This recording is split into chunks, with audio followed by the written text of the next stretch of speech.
Donc dans la paracha, si Dieu veut qu'on verra cette semaine, parachat Rukat, Zot Rukat, Torah, voici la loi, ça vient le décret, on va dire irrationnel. Chok, c'est une loi irrationnelle de la Torah.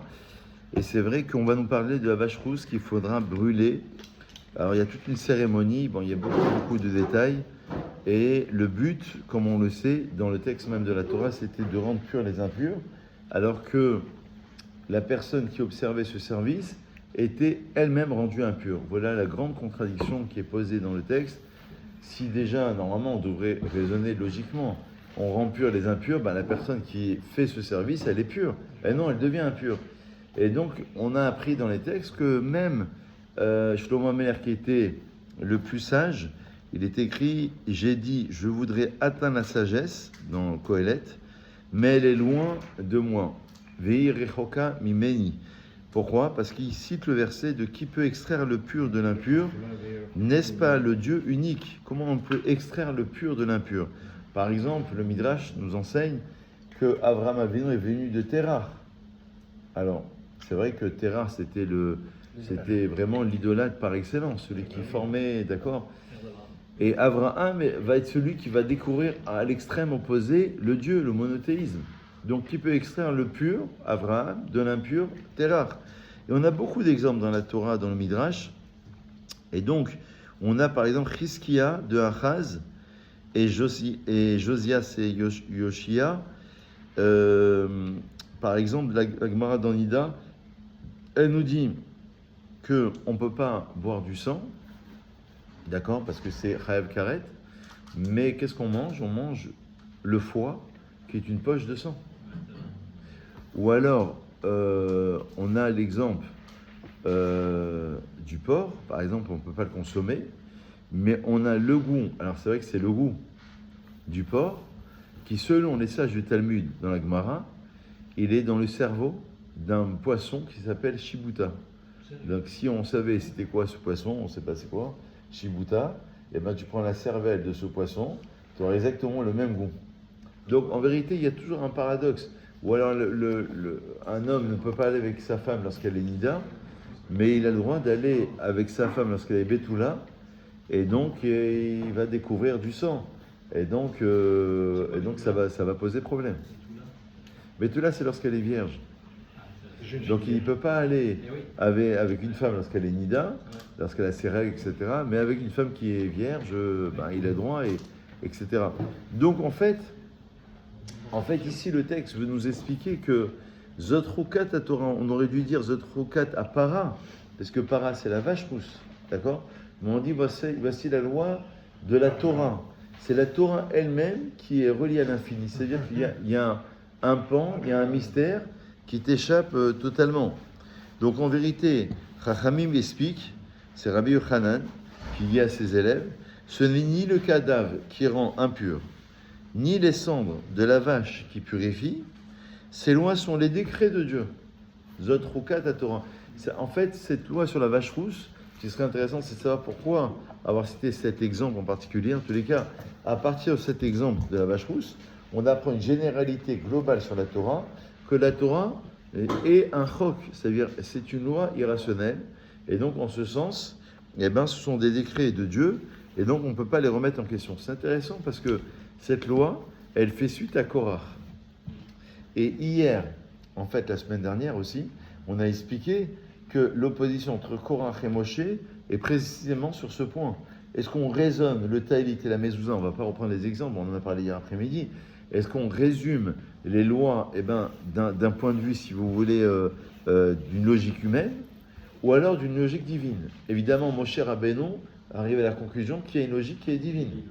C'est pour ça qu'il est compliqué de juger à la place du juge. Il est compliqué de penser à la place du médecin, et il est compliqué d'avoir une estimation à la place de Dieu. C'est comme si tu voulais te substituer à Dieu en termes. C'est un peu Nassé Benishma parce que, en fait, ça veut bien dire qu'il y a des principes qui nous transcendent, en fait, et que même si on comprend que jusqu'à un certain niveau. Et c'est intéressant parce que Rukat à Torah, il dit le Targum en Kélos, Dag Zera Toraita, c'est une Zera. C'est-à-dire, c'est un décret. Un décret, ça veut dire que c'est un décret qui est profondément, d'accord, qui nous dépasse. Alors cette vache, elle était rousse ou rouge, Adouma Temima. Il y a un midrash qui nous enseigne, alors très intéressant. Alors là, on va avancer un peu. Veikro Elecha Para Adouma Temima Asher Bamoun, qui n'a pas porté le joug, qui n'a pas de défaut, pardon, et qui n'a pas porté de joug, c'est-à-dire qu'il n'a pas travaillé. Les 4 expressions de cette phrase, une vache rousse parfaite, Temima, font référence soit selon un midrash. Ouais. Mais le midrash il dit, soit ça fait référence aux 4 exils successifs, ces 4 expressions, soit ça fait référence à quoi? À Israël. Donc on a en même temps les 4 exils qui seraient mentionnés en filigrane, ça veut dire qu'on pourrait déduire de ces expressions-là, 4 exils, donc ça veut dire l'exil, on les connaît tous, hein, babylonien, ensuite il y aura la Perse, il y aura la Grèce, et il y aura bien sûr Rome à la fin. Les Syriens, les Grecs. Alors en vérité, les 4 exils seraient en référence à cette phrase. On relit la phrase elle dit une vache parfaitement rousse, donc Temima, ce sera un deuxième, qui soit sans défaut, d'accord, 3e exil, et sur laquelle ne soit pas monté le joug, 4e exil. Ou alors, il y a un midrash qui nous enseigne autre chose, un petit peu contraire en vérité, c'est que les 4 expressions feraient allusion à Israël. Israël, c'est une vache qui est rousse, on va expliquer pourquoi. En même temps, elle est parfaite, en même temps, elle n'a pas de défaut. Kula Yafar Ariati Umu Enbar dans Shirachirim. Tu es comme un bien-aimé, tu n'as pas de défaut. Dans Shirachirim, la déclaration de l'époux vis-à-vis de son épouse, d'un fiancé vis-à-vis de sa fiancée, de Dieu vis-à-vis d'Israël. Donc, au moment Enbar, tu n'as pas de défaut. Donc, on voudrait dire que cette expression Hachem Bamon, Hacher lo ala aléa, elle n'a pas posté de jour, ça veut dire qu'elle n'a pas appartenu à un autre Dieu. Israël est resté fidèle. Malgré les exils, malgré les souffrances, malgré les difficultés, Israël est resté fidèle avec ses convictions. Donc on a 2 midrashim qui s'affrontent. Alors c'est quoi cette parfaitement rousse? Puisque le verset précise que la vache doit être sans défaut, il est clair que le terme temima parfaitement, ça veut dire entière, parfait, s'applique à sa rousseur et qu'il ne s'agit pas d'une perfection physique, mizrahi. Et d'après Rashi, la vache doit être parfaitement rousse, si bien que 2 poils d'une autre couleur suffisent à la disqualifier. S'il y a un seul poil, il faut vérifier les coins et les recoins, un seul poil, c'est cachère. S'il y a 2 poils, c'est pas cachère, d'une autre couleur. Et regardez dans la suite, pour comprendre ce midrash, en vérité, le texte nous dit, alors il nous fait les lois de la pureté et de l'impureté, et on a posé hier une question, puisque là on est en plein dedans, Zotrokata Torah. Donc en fait on a vu 2 paramètres. Premier paramètre, c'est le côté infini de la Torah, qui nous transcende. Deuxième paramètre, c'est les 4 exils qui sont mentionnés dans l'expression même du texte de la Torah. Ou alors Israël qui est représenté par le côté parfait, qui n'a pas de défaut, qui n'a pas porté le joug. Il y avait un rabbi, je ne sais pas si c'est le rabbi de Hapta, mais un rabbi qui avait posé la question, une question assez profonde, Boker Tov. Il avait dit, puisqu'il y a le pur et l'impur, le tahor et le tamé, comment se fait-il que le pur, il rend pas pur l'impur, alors que l'impur, Boker Tov, il rend impur le pur? Comment ça se fait que ça marche dans un sens et que ça ne marche pas dans l'autre sens? Oui. Alors ça c'est pour montrer la différence, vous avez raison, entre ce qui est tahor et ce qui est kadosh. Bonjour. Ce qui est tahor, ça veut dire en vérité, c'est ce qui n'est pas impur. Ce qui est pur, c'est ce qui n'est pas impur. Par contre, ce qui est kadosh, saint, c'est ce qui a été transformé. Non, ce qui est pur, c'est ce qui n'est pas impur. Ça c'est tahor. Ce qui est kadosh, c'est ce qui a été transformé.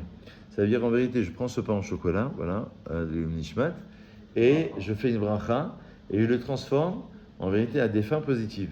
Parce qu'on suppose, d'après le Harizal, qu'il y a des parties d'âme qui sont cachées dans la nourriture de la personne, et qu'on va faire aliyat anisosot, et qu'on va considérer qu'en vérité, on va élever les étincelles de vie qui sont cachés au sein même de cette matière, de cette nature en tant que telle. C'est pour ça qu'on dit Leilou Nishmat. Les Leilou Nishmat, parce qu'en fait, d'après le Harizal dans la Kabbalah, en vérité, tout ce qui est contenu dans la matière, il y a des étincelles d'âme, de vie qui sont contenues, qu'il faudra élever à un niveau spirituel. C'est normal quelque part, ça peut se comprendre, parce que ce que l'on mange nous fait vivre aussi. Oui. Si on ne mangeait pas, on ne vivrait pas. Donc quelque part, il y a dans la nourriture, Bien il y a sûr. de la vie. Quoi. Bien sûr.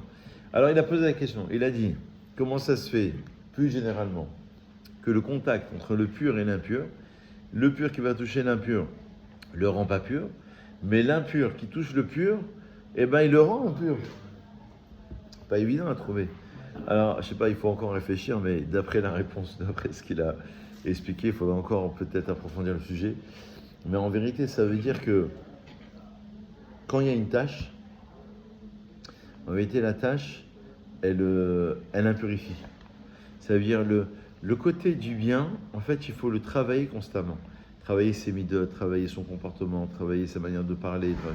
Le côté négatif, c'est quelque chose qui se fait facilement, généralement. Qui est inné, qui se fait facilement. Ça veut dire que sans travail, tu peux faire énormément d'avérotes. Par contre, pour faire des misotes, pour être dans la pureté, il faut énormément travailler. C'est toute une vie, parfois toute une vie n'est pas suffisante pour réparer un trait de caractère, une manière de se comporter, un seul trait de caractère. Alors, ce qui est intéressant, c'est de considérer justement qu'il y a le pur et il y a l'impur. Mais ça veut dire que l'impur, très facilement, peut déborder sur le pur. Parce que le mal, très, très facilement, eh ben, au contact du bien, au contact du pur, eh ben, il peut très facilement l'influencer, le transformer. Alors que pour que le pur transforme l'impur, il faut faire tout un travail. Faire tout un travail de tahor et ensuite de kedusha, de pureté. Ceci n'a pas été... Hein? Une tache de sang dans un linge, le sang va s'imprégner dans le linge. Exactement. Il faut Exactement. laver. Dans la cache-route aussi, vous avez une tache de sang dans le jaune d'œuf, dans le blanc, bon, vous enlevez la partie, mais dans le jaune d'œuf, on considère que c'est à l'intérieur, ça veut dire que c'est dans la racine même, et donc tout l'œuf, il n'est pas caché. Par contre, sur le blanc, il faut juste enlever la partie. Mais dans l'œuf, c'est-à-dire à l'intérieur, eh ben, c'est comme si que l'origine avait été rendue impure. Donc en vérité, pour le rendre pur, il faut tout un travail. Par contre, si tu es en contact avec l'impur, eh ben, il va t'inciter à faire une avéra, à avoir quelque chose, ou à entendre quelque chose, à dire quelque chose, ou à faire quelque chose. Et bien très facilement, sans produire beaucoup d'efforts, la tentation va être si grande qu'il va le faire, et qu'il va chuter, et qu'il risque de transgresser. Qu'est-ce qui est dominant c'est le mal qui est dominant, c'est le bien qui est dominant? Ou sont les deux à le niveau? Alors, c'est une très très bonne question, mais on explique comme ça, comme il y a le libre arbitre. Ça, c'est des grandes questions, hein, mais pour le dire facilement. Il y a entre le bien et le mal. Il y a des Chachamim qui expliquent que si c'était vraiment 50-50, le bien serait prédominant parce qu'il serait très important. C'est-à-dire si tu as 50% de bien, tu serais tenté de faire le bien quand même. Donc en vérité, dans ce bas monde, après dans les mondes supérieurs, ça s'inverse. Hein. Dans le monde de la Asiya, dans le monde de l'action dans lequel on est, on considère qu'il y a plutôt 75% de mal et 25% de bien. Parce qu'on se rappelle que c'est compliqué, hein, parce que tu as Caïn et Evel. Caïn va tuer Evel. Toutes les Neshamot, selon le Harizal, elles proviennent de Caïn et Evel, de Adam Arishon, bien sûr, mais qui se subdivisent en deux grandes parties. Caïn, ça va donner l'origine de la rigueur. Donc, une majorité de rigueur, minorité, finalement, de bonté, de chesed, de chassadim, de gourot, qu'on appelle. Et Evel, c'est l'inverse. Majorité de bonté par rapport à une minorité de rigueur. Donc, mais en vérité, les 10% de bien, de chesed, de bonté chez Caïn, c'était plus important que les 80% de bien chez Evel. Après, ça s'inverse. Mais après, vous avez Caïn et Evel. Après, ça se subdivise chez Abraham, Israël et Yaakov, chez les 12 tribus. Après, et ensuite chez les 613. Et ensuite chez les 600 000 âmes du peuple juif qui vont se subdiviser encore en étincelles d'âmes. Parce que dans une âme, il y a 5 niveaux. Dans des millions d'Israël qui vont revenir, être Metaken, Gigou, la réincarnation, pour réparer un point, plusieurs points, ou pour faire quelque chose de positif qu'on n'a pas pu faire dans une autre vie. Mais l'origine, elle est comme ça. Donc Caïn et Evel. Donc en vérité, ça veut dire que Votre question? Je me suis perdu. Non, c'était à la base, est-ce que le bien... Quelle est la prédominance sur le Alors, donc selon cette idée, voilà, je reviens au libre arbitre, en vérité, ça veut dire qu'il y aurait plus de mal que de bien pour retrouver l'équilibre dans ce bas monde, pas dans le... Parce que le monde de la Yetzira, c'est 50-50 selon le Gaon de Vilna. Plus de mal que de bien. C'est le monde de la Yetzira, deuxième monde supérieur, c'est moitié-moitié. Le monde de la Bria, après bon, il faut expliquer plus longtemps, mais c'est 75-25 du côté positif, parce qu'il y a plus de bien. Et Hatzilut, c'est carrément que du bien. Hatzilut, c'est la Hamida, c'est l'émanation, c'est la connexion avec Dieu, c'est que du bien, c'est que du Tov. Mais tu es encore dans un passage, tu vas pas manger ce qui est taref, par exemple, ce qui n'est pas cachère. Et après, dans ce qui est cachère, il faudra faire une baracha pour l'élever. Ce qu'on appelle klipat noga, c'est-à-dire tu vas le transformer. Donc le contact entre le pur et l'impur, je referme toutes les parenthèses, il est très important parce qu'il consacre, si vous voulez, toute l'origine de la Torah. Ça veut dire la séparation entre le bien et le mal, le pur et l'impur. Et dans la Torah, le pur provient de l'impur. Abraham, il descend, on a dit de Terach, on a l'exemple de Chizkia et de Josia, de Hamon. D'accord? Et la consommation en termes de cacheroute aussi, c'est la même chose. Et donc, c'est ce paradoxe. C'est pour ça que pour travailler dans la Tahara, pour travailler dans la Kedusha, la sainteté, il faut faire énormément d'efforts, de progression, de transformation, pour pouvoir justement arriver à une élévation qui soit véritablement pure. C'est dur des fois, mais bon, c'est vrai. Et l'idée, c'est la transformation. L'idée, c'est déjà, tahor, se séparer de l'impur, du mal, et ensuite prendre ce qui est autorisé et le transformer. Baruch Adonai l'Olam, Amen, Ve'amen.